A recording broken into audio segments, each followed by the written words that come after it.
Indiana's Curt Cignetti. Cignetti arrives at Indiana after a 5-year run at James Madison that saw the Dukes go 52-9 in that span. Coach Cignetti, welcome to the Big Ten Conference, and we'll begin with your opening statement. Thank you. Good to be here. After 42 years of coaching, it's always good to be on the roster. Stay on the roster. That's key to the drill. So, had a great summer.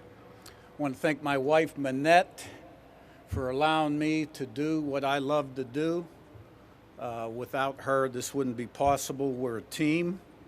Would also like to thank Pam Witten and Scott Dolson for their tremendous commitment to making IU football relevant. And Tony Petiti, who I've gotten to know, for his leadership, vision, intelligence, and willingness to make tough decisions. The Big Ten Conference is a great preeminent league, has been for a long time. And the addition of the 4 West Coast teams puts us on an exciting new trajectory. So I've got a lot of respect for every school and coach in this league, and we're excited to get going. Now, I can tell you, normally at these things I stand up here and we're picked to win the league. It's just usually how it's been. I have been picked next to last twice, which we're picked 17th out of an 18-team league, and I get it. The 2 times we're picked next to last, in 2022 we won the conference championship, and in 2017 we inherited an 8-45 team and won 8 in a row and played JMU the last game of the year for the conference championship. Now, I'm not into making predictions. That's just a historical fact. Okay? So I know you guys have been waiting for me to say something crazy. That wasn't quite crazy. I think the other point I'd like to make, it was just 3 seasons ago that Indiana was a touchdown away from winning the Big Ten Conference. 3 seasons ago. Now, in this day and age, the internet society, I got to have it now. 3 seasons ago seems like 3 decades ago. And all of a sudden, Indiana's become like an impossible job, or they're irrelevant. So what I can tell you is, in this business, the margin for error is very slim. And even Indiana last season lost 5 one-score games. And I'm including Penn State, which was tied with 2.5 minutes to go. All right?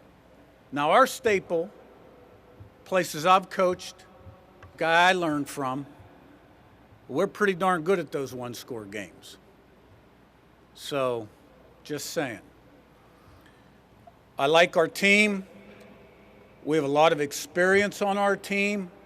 We have a lot of guys that have played winning football, that have good career production numbers, multiple years, and we've got a good core group of guys that are accustomed to winning and are used to winning.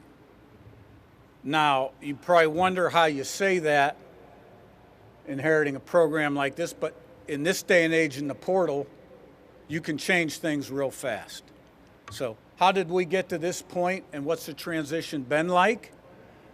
Day 1 on the job, December 1st. This was a 3-day hiring process. This happened really fast. Day 1 on the job, I got 10 offensive starters in the transfer portal and half my defense. Now, I didn't know that. They didn't tell me that. I wouldn't have told me either. Good move there, Scott. All right? I haven't even hired, you're hiring a staff. You're doing all the things a new coach got to do. 3 weeks later, we got 22 new guys on our team, multiple all-conference players, 2 3-year starters, high-character guys. We've completely flipped the roster. Okay? January, you get into your winter conditioning, spring ball. Now, I've been blessed with great staff continuity. Okay, the people that are in positions of responsibility. My defensive coordinator has been with me 10 years, Bryant Haynes. Not all as a coordinator. My offensive coordinator, Mike Shanahan, 9 years. My strength and conditioning coordinator, Derek Owings, going on year 5 or 6. Okay, so they understand the blueprint. the process, what I expect, the standard, the expectation, the accountability. And when you have that kind of continuity and the right kind of people in your program, student athletes, that makes for a smoother transition. So I think we definitely made very significant progress as a program. Get in the spring ball, put your offense, defense, special teams in, what you expect, your standard, your practice standard. By practice 5, it felt like a normal practice. And we continued to make improvement. Then we entered the spring portal period. We had 6 defensive players in positions of need. All right, another offensive player, and we've had a really good summer. So, you know, I like our team. I have confidence in our team. But we're not where we need to be today. Now, the fortunate thing about that is nobody's where they need to be today because you have so many new players and so many things on the table in terms of August practice that you got to improve on in terms of consistency and performance, intangibles, player development, scheme development, so on and so forth. All right? So when I say I feel like we've made a lot of progress, I understand we got to put it on the field. We got to put it on the field. But nothing gets people excited like winning. You string together a couple wins, all of a sudden you're on national TV every week. You can't get in that stadium. All right? You become the talk of the country. All right? One of the reasons I came to Indiana is I felt like I had done this a couple times already. Not on this level. But like you go to Elon and they're 8-45, right? And they're 2-10 the year before. Picked next to last. The team that was picked last actually beat them like 48-10 last game of the year at Elon.